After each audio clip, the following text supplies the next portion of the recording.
3 taon makalipas sa Maguindanao Massacre, hustisya pa rin ang sigaw ng mga mamamahayag at kaanak ng mga biktima ng pinakamadugong election-related violence sa kasaysayan po ng bansa. Nangyari ang karumal-dumal na massacre ilang buwan na lang bago mag-eleksyon 2010. Kaya ngayong malapit na naman ang eleksyon, pangamba ng ilang naulila ang pagbabalik sa kapangyarihan ng angkang sangkot umano sa krimen.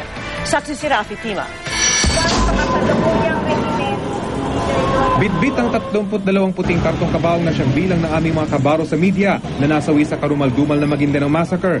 Nagmarcha ang mga mamamahayag sa pangunguna ng National Union of Journalists of the Philippines o NUJP mula sa Mabuhay Rotonda sa Quezon City. Bitbit din nila ang 153 iba pang kabaong, bilang naman ng mga pinatay na mamamahayag sa Pilipinas mula 1986. Pagdating sa Mindiola, ipinanalangin mapabilis ang pag-usad ng hustisya at mapanugot ang mga salarin sa itinuturing na pinakamatinding insidente ng election-related violence sa kasaysayan ng bansa. Ang mga estudyante at mamamahayag sa Bulacan, nakaitim ding pumarada at nagsulos ng kandila para sa mga biktima. Nag-alay rin ng dasalang ilang taga-media sa Ilocos Norte at mga mamamahayag at ilang NGO sa Lucena, Quezon. Sa Cotabato City, bukod sa candle lighting, nagpalipad din ng mga itim at puting lobo. Ang ilang kaanak ng mga yumao, nag-alay ng bulaklak at dasal sa puntod at nanguna sa simbolikong funeral march. Ang mga taga-medyang pinaslang, kabilang sa 58 sibilyang minasakar, ang ilan sa mga biktima, natagpo ang duguan at nakasalansan sa sasakyan. Mayroong mga tinali ang kamay sa likod, ang iba nakahandusay sa damuhan. Talagang makapanindig balahibo ang mga tagpong nasaksihan ng ARMM Police sa tuktok ng isang burol sa bayan ng Ampatuan sa Maguindanao. Nangyari ang brutal na massacre nang harangin ng mga armadong lalaki ang convoy ng mga kaanak at taga-suporta ni Noy Buluan Vice Mayor Esmael Toto Mangudadatu. Papunta sana sila sa COMELEC office sa Sharif Aguac upang kumuha ng Certificate of Candidacy ni Mangudadatu na tatakbo noong gobernador laban kay Noy Datu Unsay Mayor Andalam-Patuan Jr. Kasamang dinukot ang mga nagko-cover na media, gayon din ang 6 na motorista. 3 taon na ang lumipas pero mabagal pa rin ang pag-usad ng kaso. 73 suspect pa rin ang dinaaresto. At kahit mahigit 100 testigo na nagsalita, may pangunahing suspect pa rin hindi nagbabasahan ng sakdal. The culture of impunity that has developed in this country has now spread around the world like a cancer.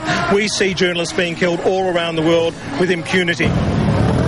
Nangagamba tuloy ang mga naulila dahil tila bumabalik na naman daw sa poder ng kapangyarihan ang mga taong nasa likod umano ng pagpatay. Kung ako sa kanila, hindi ko ibubuto ang mga ito dahil nakagawa ito ng karumal-dumal na pamamaslang. Kaba ang kagad sa amin yan dahil kung nandyan na naman sila sa politika ngayon, so makakabango na naman ang mga Ampatuan dahil ang kanilang kamag-anak nila. Mas lalo kaming kawawa. Sa ulat ng Philippine Center for Investigative Journalism o PCIJ, dumalabas na 72 miyembro ng angkan ng mga Ampatuan ang nakatakdang tumakbo sa 2013 elections. In the first place, kaya nangyari yung massacre, kaya nangyayari yung mga ganong abuses, dahil meron kayong mga certain warlord clans na pinapabayaan na mag-dominate sa isang lugar kapalit ng mga boto. I will not agree. That they should run under our party. Ang pahayag na ito, inalmahan ng ilang Ampatuan. Naman po yun, kung sino naman ang nakasala.